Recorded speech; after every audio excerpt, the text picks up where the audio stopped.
Mes amis, bien le bonjour et merci d'être là sur ce canal.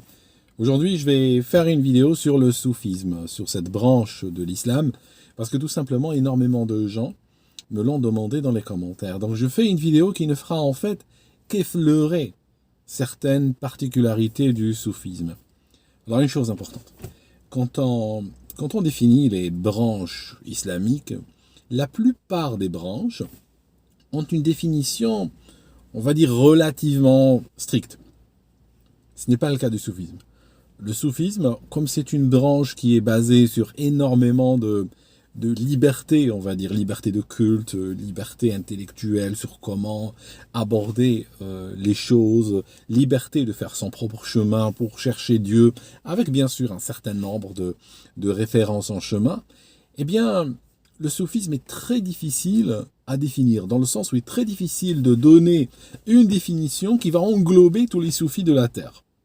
Donc on peut donner une définition, certains pourront s'y reconnaître, d'autres diront non, moi je le vis peut-être telle et telle manière, et la définition que chacun y apporte est tout aussi valable en fait.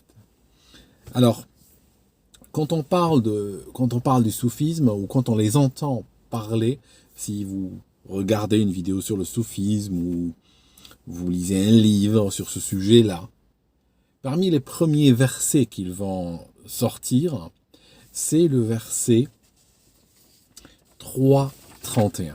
C'est un verset qui semble être réellement à l'origine. C'est le verset fondateur peut-être de cette route-là. Et voici ce qu'il dit. Comme d'hab, je vais vous le lire en arabe, je vous le traduis en français, on va voir quelles sont les implications. Qul in kuntum tuhibbun Allah. Dit, donc ça s'adresse aux prophètes des musulmans, et le Coran lui donne un ordre. Dis-leur, dis aux autres. In kuntum tuhibbun Allah. Si vous aimez Dieu, si vous aimez Allah, fattabi'uni, suivez-moi. Yuhbibkumullah. Dieu vous aimera. Et après, je peux vous lire le reste. Wa yaghfir lakum, il vous pardonnera vos erreurs. Wa yaghfir lakum dunubakum, wallahu ghafurun rahim. Et Dieu est un pardonneur et miséricordieux. Alors en fait, si vous regardez ce verset-là, qui est un verset super important, ça part d'un chemin qui est un chemin d'amour à la base, fondamentalement. C'est une recherche, c'est quelqu'un, les gens qui se définissent dans la culture ou dans le culte soufi, c'est des gens qui vont avoir un amour pour Dieu à la base, fondamentalement, mais après ils vont le rechercher. Et un des chemins justement qui leur est offert, c'est par le biais de ce verset-là qui dit « Si vous voulez que cet amour soit réciproque, eh bien suivez-moi.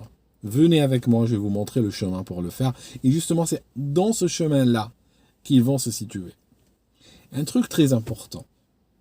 Ce qu'on trouve dans le soufisme, on va trouver une voie qui est basée sur la méditation. Or, la méditation va exiger la relaxation. La relaxation va exiger cette confiance en Dieu, mais au-delà de cela, confiance dans le fait que les forces de l'univers qui nous entourent, il n'y a pas que de la malveillance dedans.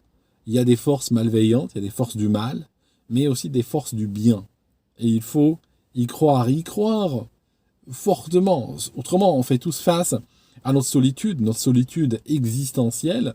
Là, nous avons les uns les autres, on peut se voir, on peut se rencontrer. Mais en réalité, si vous regardez notre condition humaine, nous sommes des gens perdus sur un caillou, une grosse pierre, la Terre, une planète. Nous sommes sur une grosse pierre que nous ne contrôlons pas, qui est en train de filer à travers l'espace à très grande vitesse. Et on ne sait pas vraiment où elle va et où elle s'arrêtera. D'accord ? Donc c'est vrai que quand on y pense, bon là heureusement on est nombreux, donc on peut toujours causer les uns aux autres, nous rencontrer et tout, mais imaginons que vous étiez seul, c'est vrai que c'est quand même assez angoissant. Mais quelque part nous sommes toujours seuls, nous sommes toujours dans cette solitude, et c'est peut-être cette solitude-là, sur le point de vue du soufisme, c'est cette solitude-là qui va faire en sorte que l'homme va se mettre sur un chemin à la recherche de Dieu. Dieu, pour le soufisme, c'est ce qu'on cherche, c'est ce dont on a besoin quand on va expérimenter la solitude absolue. Je vous donne un exemple et on va creuser plus là-dedans. Je vais prendre un livre, le livre du Tawhid, que je vous donne en téléchargement dans cette vidéo, dans le descriptif. Je suis à la page 231 du livre du Tawhid, qui a été écrit par l'imam Ja'far al-Sadiq. Il est né à Médine, il est né grosso modo une cinquantaine d'années après la mort du prophète des musulmans. Il est de sa descendance en fait, il est de sa famille. C'est pour ça que des fois quand vous voyez dans les textes, quand il lui parle, ils lui disent le fils du prophète.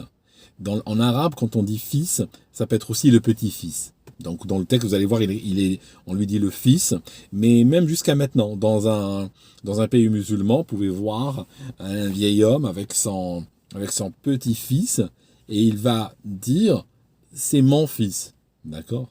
Parce que c'est par extension, quelque part c'est mon fils. Donc celui-là, cet homme, Ja'far al-Sadiq, est un homme qui est reconnu par toutes les factions islamiques. Chez les chiites, Shia al-Ithna Ashariya, chez les chiites, c'est un des 12 imams. C'est un personnage pilier dans leur doctrine. Chez les sunnites, même si on n'en entend pas parler beaucoup, il est extrêmement respecté. Et d'ailleurs, c'était un des professeurs qui ont formé l'imam Malik, qui a créé le malikisme par la suite. Il a formé Abu Hanif an-Nu'man, celui qui va créer l'école hanafite. C'est le plus vieux, en fait, c'est le premier des quatre imams. Il a vécu à peu de choses près en même temps que l'imam Malik, même s'il était légèrement plus vieux que lui, hein, et c'est lui qui est né en premier, puis par la suite on a l'imam Malik, même si Abu Hanifa an-Nu'man va mourir relativement jeune, il va mourir, je crois, ne me citez pas, mais je crois qu'il va mourir il a la cinquantaine quand il meurt, alors que Malik vivra plus longtemps. Mais pour vous dire, il a été le formateur de ces deux imams, donc son influence est très forte sur au moins deux des écoles, sur les quatre que connaît le sunnisme. Même si son nom, je le dis encore une fois, n'est pas extrêmement utilisé, parce que beaucoup de musulmans, en particulier sunnites, évitent de le citer, ou citer des personnages de la descendance prophétique. Ils préfèrent citer plus volontiers des personnages de la descendance des califes, tout simplement parce qu'ils ont peur que s'ils citent la famille du prophète, qu'il soit un petit peu mal vu, qu'il soit ressenti comme étant chiite, ça veut dire rafidi, ça veut dire ceux qui rejettent le règne des hommes de pouvoir musulmans qui ont régné sur la nation musulmane, souvent avec beaucoup d'injustice pendant des générations et des générations, et qui ont malheureusement laissé leurs traces de manière très très profonde là-dedans. Dans la religion islamique, qu'elle soit sunnite principalement, mais on trouve aussi certaines de leurs traces dans le chiisme si on cherche bien. Et puis il est aussi, donc Ja'far al-Sadiq, c'est aussi quelqu'un de très important pour les soufis. C'est un personnage qui est associé à une des voies initiatiques du soufisme, à des chemins initiatiques. C'est des chemins qui sont définis par une théologie, qui sont définis par un discours. Et ce discours est jalonné par quoi? Ce discours est jalonné par des versets coraniques. Je viens de vous en donner le premier. C'est une manière, quelque part, de lire le Coran. C'est une manière de voyager à travers le Coran, mais à travers des versets qui sont distribués un peu partout. Parce que le Coran, il faut savoir, si vous prenez un livre de Coran entre vos mains, il n'a pas été révélé dans cet ordre. Il est juste classé, on a Al-Fatiha, la sourate relativement très courte d'ailleurs, qui va ouvrir le Coran. Et après la sourate numéro 2, c'est la génisse ou la vache ou le Baqara, qui est la plus longue, je crois, 256 versets, grosso modo, c'est la plus longue. Et après, on a une autre, Ali Imran, qui est presque aussi longue. Et après, on va vers des sourates ou des chapitres de plus en plus courts. Or, c'est très rare. Prenez, j'en ai pas ici, mais prenez un livre quelconque, prenez un livre d'histoire, de science ou un roman. Et amusez-vous à faire la chose suivante. Séparez-le en chapitres, et après redonnez les chapitres en les mettant dans l'ordre suivant. Le chapitre premier sera pour vous le chapitre le plus long. et ainsi de suite. Et vous continuez après sur le chapitre le plus court, et ainsi de suite. Ça va vous donner une histoire qui est parfois très difficile à saisir. Et c'est pour ça que le soufisme offre un chemin initiatique jalonné de versets, comme je l'ai dit, mais jalonné aussi d'histoires d'hommes saints, comme par exemple Ja'far al-Sadiq et d'autres qui ont vécu après lui, pendant des siècles et des siècles, dans divers endroits du monde. Donc, ces histoires vont aider le soufi dans son chemin. Le chemin est toujours personnel. Il n'y a pas de... Dans le soufisme, je dirais, il n'y a pas de recette miracle qui est donnée, et puis voilà, tu suis cette recette, tu exécutes tant de prières par jour, tu exécutes tant de rituels et tout.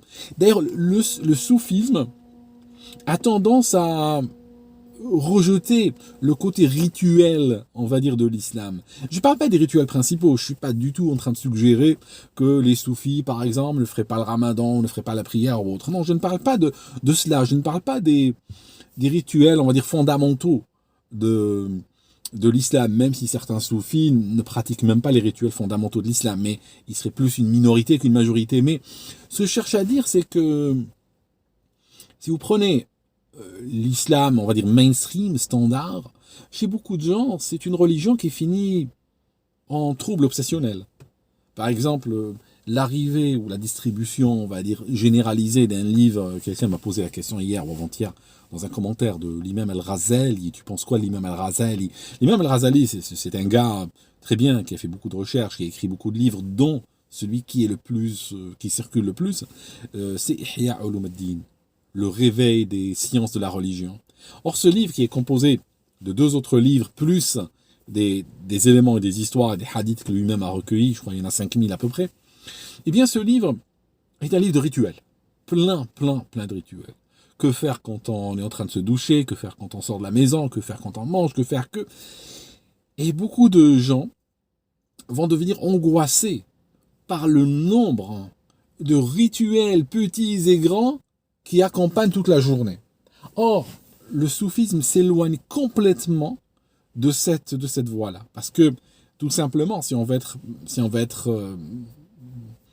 y aller franchement et brutalement, il y a des soufis qui disent Dieu n'aurait pas, s'il voulait qu'on suive des rituels de base, donc genre je sors de la maison, il faut que je mette le pied droit devant, eh bien, il n'aurait pas eu besoin de le demander cela ou de créer un être aussi compliqué que l'être humain.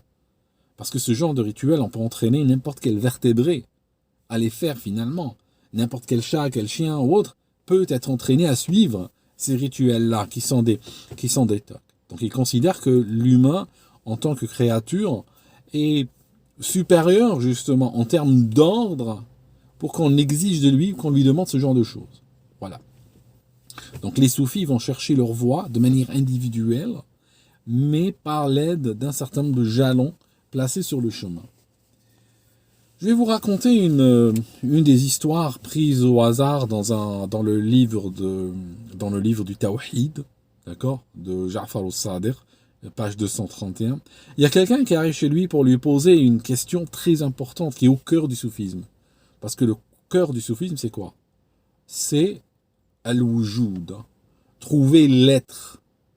Al-wujud, en arabe, est un mot qui est très fort, très puissant, et il a un double sens.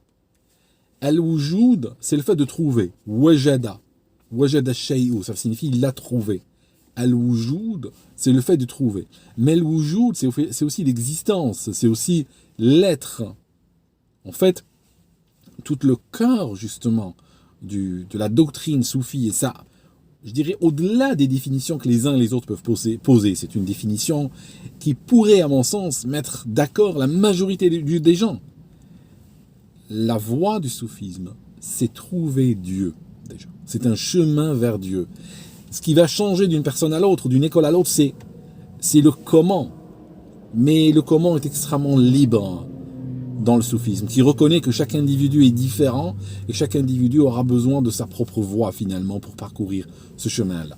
Revenons à cette histoire que je cherche à lire depuis un petit moment. Donc, donc, un homme est venu chez l'imam as-Sadiq et lui a dit, Ya ibn Rasulallah, ô toi, fils du prophète. D'accord? On retrouve ce schéma que j'ai décrit avant. Il lui dit fils du prophète, mais il n'est pas le fils du prophète. Le prophète ici, c'est probablement son arrière-grand-père.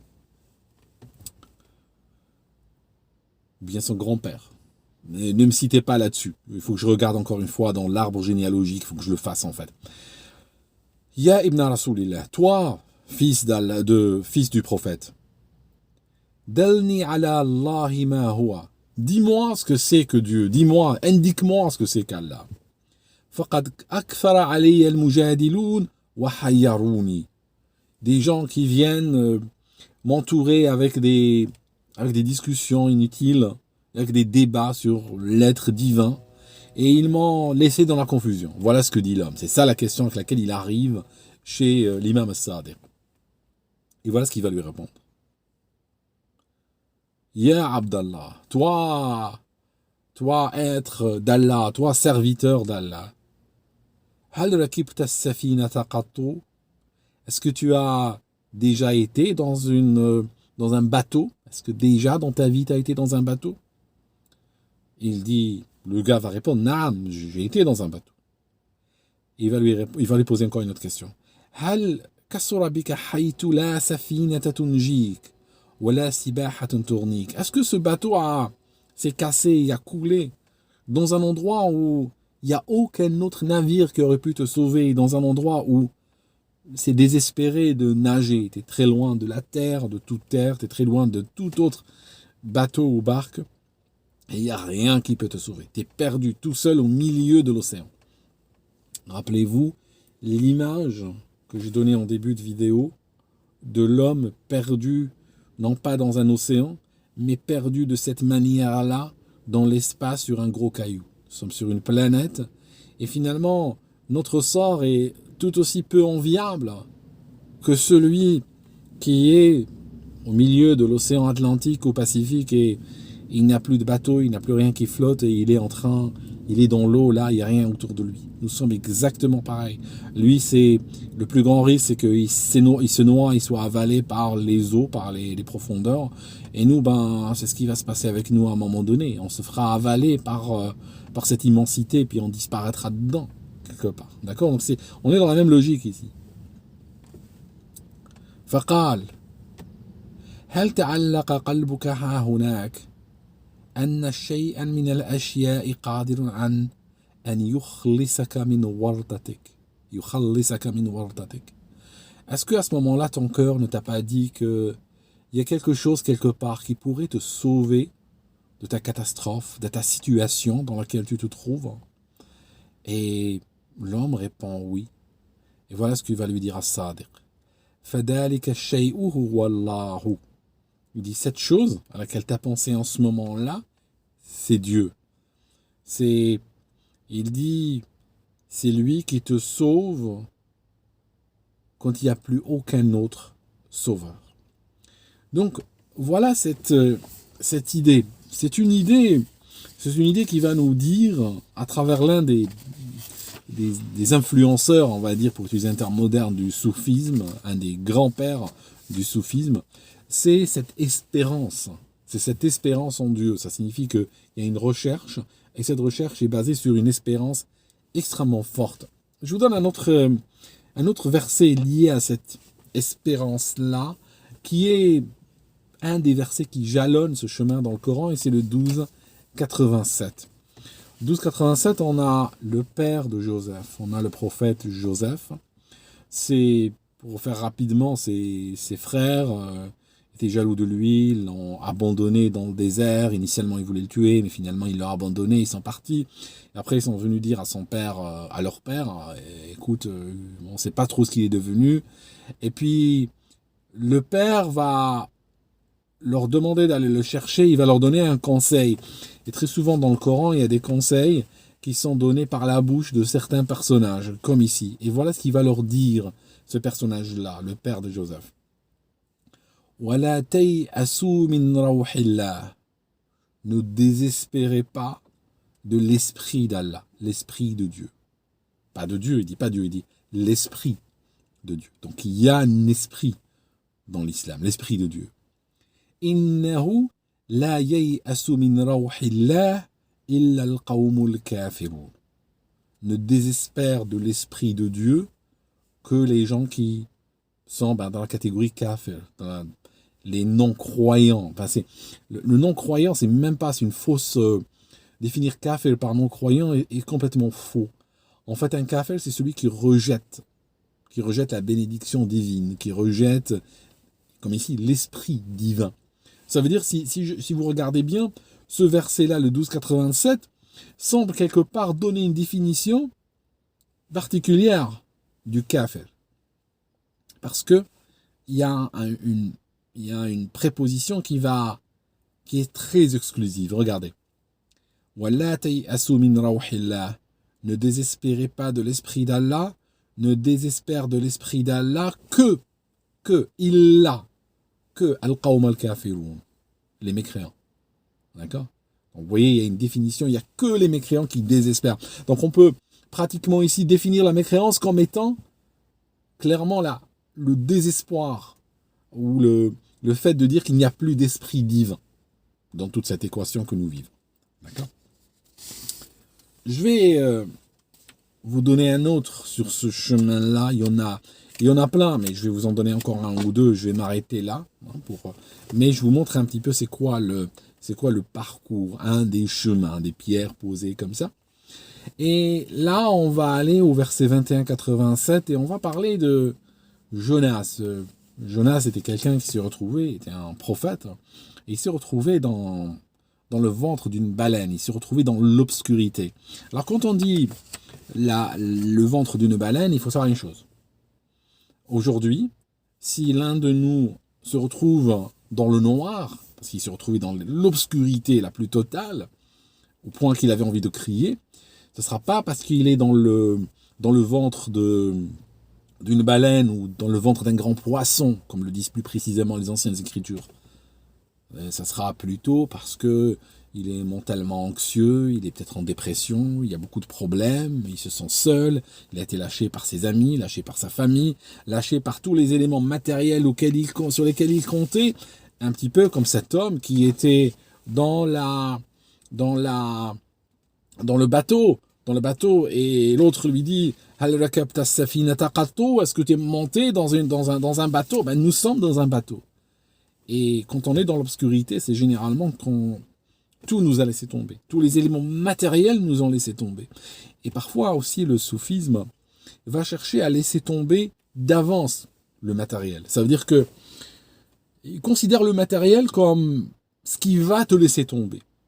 Donc il préfère aller de l'avant, et très souvent, les gens qui sont très impliqués dans le soufisme, si on regarde les grands personnages du soufisme, et si on va chercher un petit peu dans la biographie, on va voir que beaucoup ont fait vœu de pauvreté. Beaucoup ont choisi d'être pauvres toute leur vie. Beaucoup ont tout renié des éléments matériels de la vie parce que simplement ils savent que c'est des fausses assurances, c'est des faux piliers, c'est des fausses sécurités.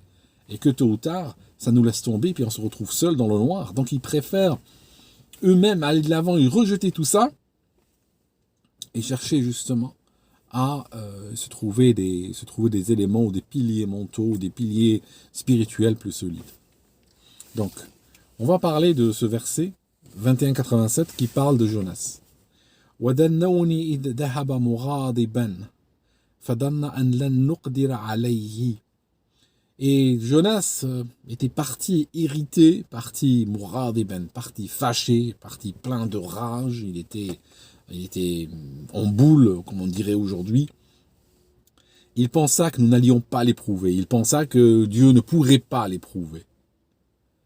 Et il s'est retrouvé d'un instant à l'autre. Regardez la phrase comme immédiatement elle bascule dans sa prochaine situation.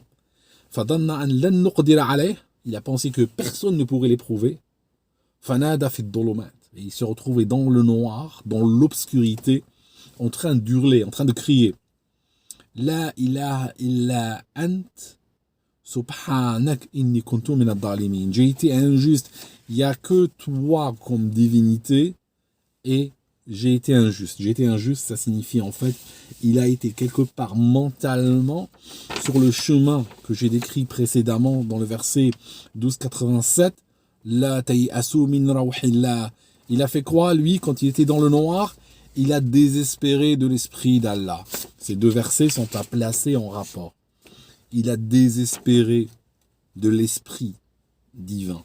Et donc, quand il est désespéré de l'esprit divin, il va crier vers Dieu et il dit « J'ai été parmi les injustes ». Ça signifie « J'ai été parmi ceux qui ont rejeté cet esprit-là » et il sait que c'est une catégorie de gens avec laquelle il voudrait pas, dans laquelle il ne voudrait pas figurer. Et le prochain verset, c'est « Fastajabna lahu ». Nous l'avons exaucé, nous lui avons répondu, nous avons écouté sa prière, nous avons accédé à sa prière. Fastajabna lahu wa najjaynahu min al-ghammi. Nous l'avons sauvé de l'anxiété. Parce que lui, il étouffait. Lui était dans une... Jonas était anxieux. C'était quelqu'un, on pourrait dire, un flippé de la vie. Il était un flippé de la vie, il était anxieux. Et puis, au bout d'un moment, il commençait à être plein de sentiments négatifs. Rage, colère, irritation. Et puis finalement, à un moment donné, il a l'impression que le monde se referme sur lui. Et il a l'impression qu'il a été avalé par un grand poisson, qu'il est dans l'estomac de celui-ci et que le gros poisson est sous la mer. Pour donner une idée de l'angoisse dans laquelle il était. Il a l'impression qu'il était enfermé dans un linceul qui l'entraînait au fond des mers. Et c'est là qu'il va crier vers Dieu. Et tout de suite après, le verset suivant, fastajabna lahu. Et nous l'avons exaucé, nous l'avons sauvé de l'anxiété. Et à ce moment-là, son anxiété va disparaître. وَكَذَلِكَ نُنْجِي الْمُؤْمِنِينَ. Et c'est comme ça que nous sauvons les croyants. Donc en fait, vous voyez, c'est un chemin, c'est pour ça que c'est très important.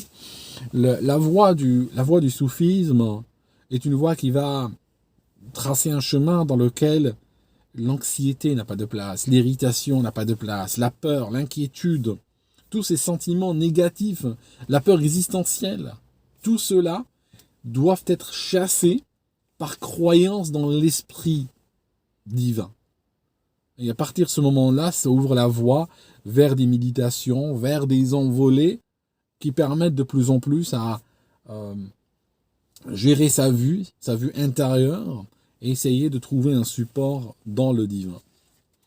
Et pour aller plus loin, je vous donne encore un dernier, le verset 333. Je vous disais qu'ils ne sont pas dans l'ordre, ils sont complètement mélangés, mais quand on les prend dans l'ordre, dans un discours soufi, on voit les connexions. Vous savez, parmi les peurs qu'ont beaucoup de musulmans, il y a beaucoup de musulmans qui croient en Dieu, qui croient en l'esprit divin et tout, il n'y a pas de souci, mais ils ont peur, ils vivent dans la peur de Dieu lui-même en fait.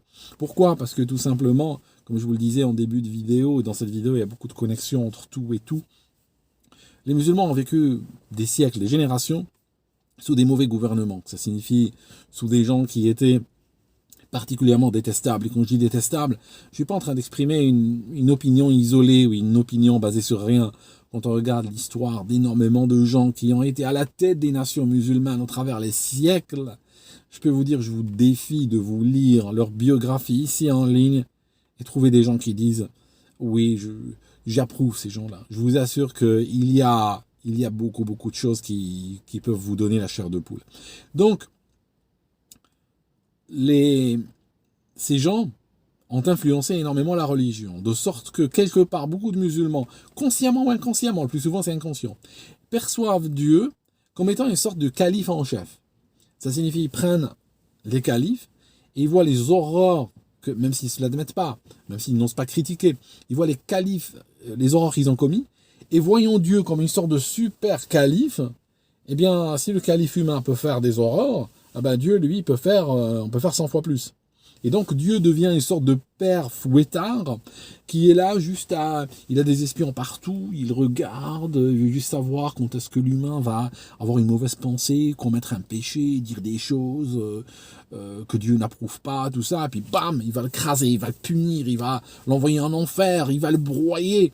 Mais ça c'est le comportement d'un homme de pouvoir. Ça, c'est le comportement d'un homme de pouvoir qui envoie ses baltagiens, qui envoie ses hommes, qui les envoie surveiller les gens, espionner dans les cafés, dans les assemblées, et pour pouvoir après les arrêter, pour pouvoir après les mettre dans des geôles. C'est ça. Ça, c'est pas le comportement de Dieu. Même si, au travers les âges, encore une fois, ces hommes de pouvoir ont dit que Dieu se comportait exactement pareil. C'est pas vrai. C'est pas vrai. Dans le soufisme, Dieu n'est pas vu comme ceci. D'accord? Je vous donne un verset pour finir, le 333. Le 333. Et qu'est-ce qu'il dit, ce verset-là? وَسَارِعُوا إِلَى مَغْفِرَةٍ مِّن رَبِّكُمْ.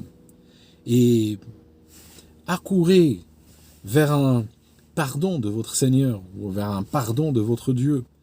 وَجَنَّةً عَرْضُهَا السَّمَاوَاتِ وَالْأَرْضِ. Et un paradis aussi large ou aussi grand que les cieux et la terre, u'iddat lil muttaqin, préparés pour les gens qui sont pieux. Donc, les gens qui sont droits plutôt, c'est pas de la piété. La traduction française n'est pas la meilleure, je dois dire.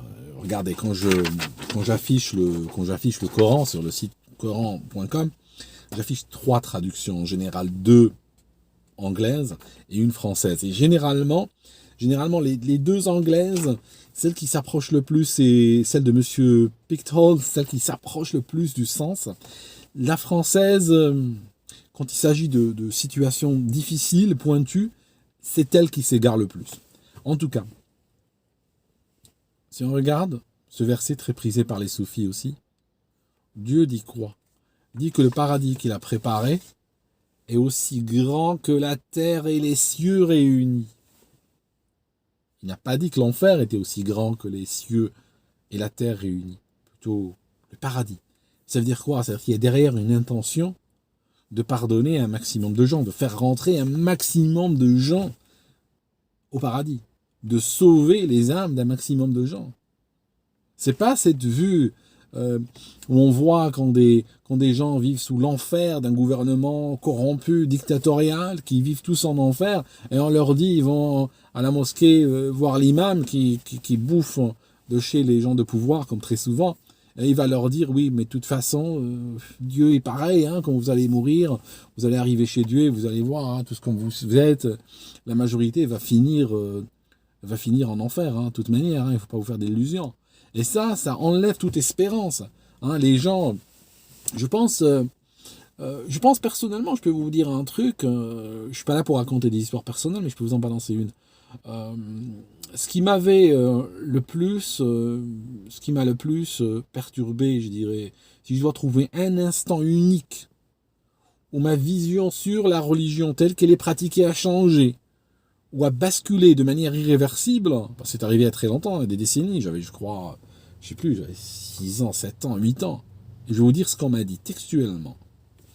On m'a dit, de toute façon, Dieu a dit dans un hadith Qudusi, donc on cite Dieu, hein, et Dieu, il y a des hadiths, hein, les hadiths, vous savez, ils peuvent être associés aux prophètes ou à des proches de... Mais il y a des hadiths associés à Dieu lui-même. Et il a juré, je ne sais plus sur quoi, je ne me rappelle plus le texte exact, il faut que je le retrouve, si jamais ça circule. Il a dit que tous, vous irez en enfer. Vous allez tous goûter à l'enfer. Waouh. Waouh. Dieu tous, de A à Z, vous allez goûter à l'enfer. Comme le dit dans certains livres, même les bébés, Dieu pourra les châtier. D'accord? Vous allez tous finir en enfer. C'est quoi finir tous en enfer? Quoi que tu fasses. Donc ça veut dire que de toute façon, on est déjà en faillite. Ça signifie que de toute façon, à ce stade, ça sert à rien de se casser la tête. Hein. Puisque Dieu lui-même dit qu'on va tous finir en enfer, il n'y a plus d'islam, il n'y a plus de religion. Je veux dire, tu commences par ça, hein. Tu nous dis que tout le monde finit en enfer, et à partir de là, on arrête les histoires. Hein. On arrête de nous casser la tête, hein. C'est fait. On vit comme on veut, on vit comme on peut, et puis bon, voilà, et puis on finit en enfer. Le bon, le mauvais, le gentil, le méchant, le pieux, le non-pieux, le croyant, le non-croyant, d'accord? Et ça, c'est un des hadiths, ou c'est un des concepts qui peut circuler. J'aurais pu trouver mon verset, celui-là. Voilà, d'accord? Ce type de sortie, inculquée à des enfants ou autres, c'est la sortie qui fait qu'il te dit abandonne rawhillah. Ça n'existe pas, il te dit.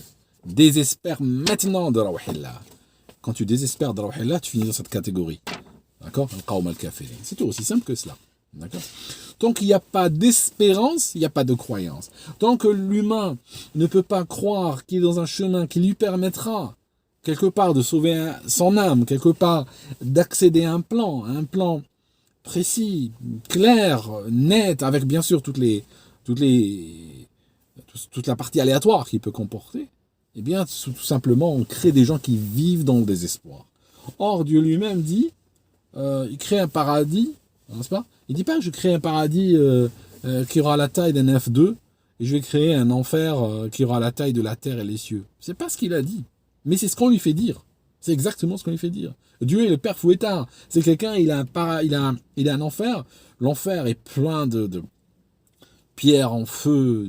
C'est dantesque. D'ailleurs, Dante s'est inspiré de l'islam. C'est inspiré des dérives de l'islam pour écrire son livre sur la comédie divine.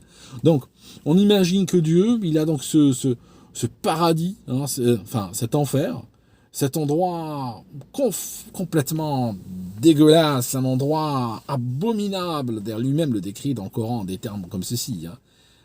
Et donc, il rêve de quoi? Il veut juste le remplir. Il veut juste envoyer des gens, peu importe, juste envoie-les, remplis-moi cet enfer. J'adore avoir des gens qui brûlent dans cet enfer.